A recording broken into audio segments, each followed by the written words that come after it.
World cricket ने शोएब अख्तर की रफ्तार देखी, लेकिन इस रफ्तार के पीछे की क्या कहानी है, इसका राज खोलती है उनकी किताब कंट्रोवर्शियली योर्स। शोएब भाई, सबसे पहले बहुत बहुत मुबारकबाद इस किताब के लिए। Thank you very much. इस किताब का आइडिया आपके दिमाग में किस तरह है? ये सरफस कर रहा था काफ़ी देर से, कुछ 2-3 साल हो गए और 2 साल से हम इसको लिख रहे हैं और मैं ये चाहता था कि लोग मुझको जाने पहचाने, ये सब कि मेरी साइड की स्टोरी भी सुने कि मैं क्या कहना चाहता हूँ। सारी जिंदगी मैं उनकी स्टोरी सुनता रहा। इस किताब में आपने सचिन का जिक्र किया है कि सचिन आपकी गेंदों से डरते थे और खासतौर पर उसमें आपने फैसलाबाद के टेस्ट का जिक्र किया है। आखिरकार वो क्या वाक्य था? नहीं, मैंने ये कहा है कि देखिए भाई, आप बात का पतंगड़ मत बनाइए। मैंने ये कहा है कि उस दिन मुझे वो लगता था कोई कंफर्टेबल नहीं है शॉर्ट पिचेस से और मुझे लगा कि थोड़ा सा फियर है, डर है। और यहाँ पर अगर बात करें, आपने ये भी कहा था कि सचिन और द्रविड़ मैच फिनिशर्स नहीं हैं।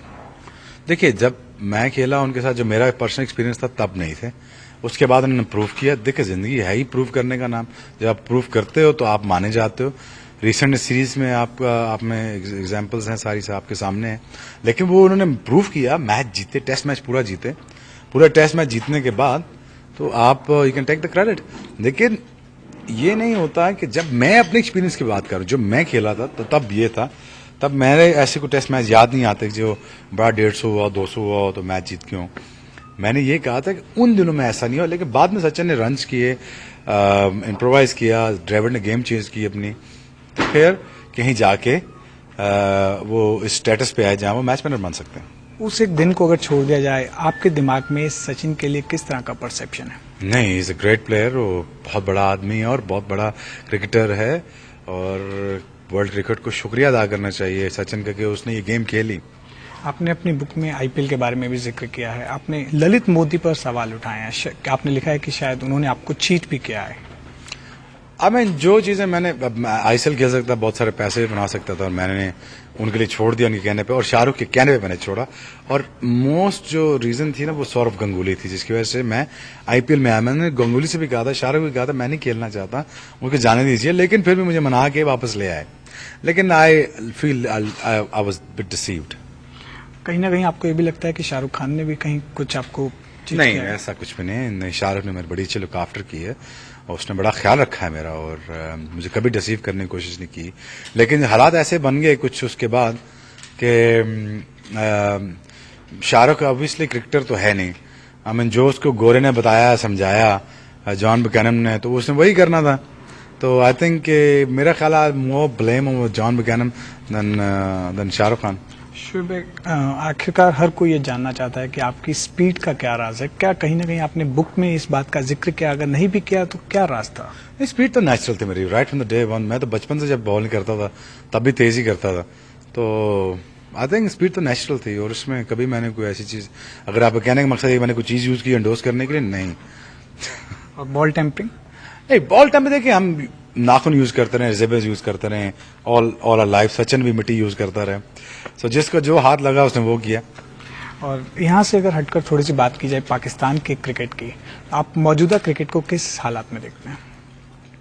देखिए, मैं ये समझता हूँ कि T20 के आने से लोगों की जेबें तो ठीक भर गई, लेकिन क्रिकेट का पेट नहीं भरेगा इससे और क्रिकेट स्ट्रगल करेगी। और इसी क्राइटेरिया का अगर आईपीएल के आन रखा गया या उसको ही क्राइटेरिया बनाया गया तो फिर इंडियन क्रिकेट के लिए बहुत मुश्किल हो जाएगा। यहाँ तो चलो जीत जाएंगे, लेकिन बाहर जाके जीतना फिर बहुत मुश्किल हो जाएगी। आपको घोड़े और खच्चर में तो डिफरेंस लाना पड़ेगा और आपको लादा करने पड़ेंगे घोड़े अपने भागने वाले। अपनी किताब में आपने कुछ कंट्रोवर्सीज का भी जिक्र किया, जिसमें आपने कहा है कि आपका करियर स्पॉइल,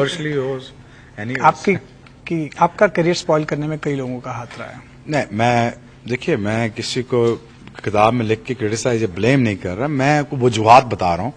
वजह क्या है उसमें, यह है कि हर मोड़ पे बहुत सारे नालायक लोग खड़े रहे, जिनकी वजह से पाकिस्तान क्रिकेट को सफर करना पड़ा। ये भी बात आप जानते भी हो।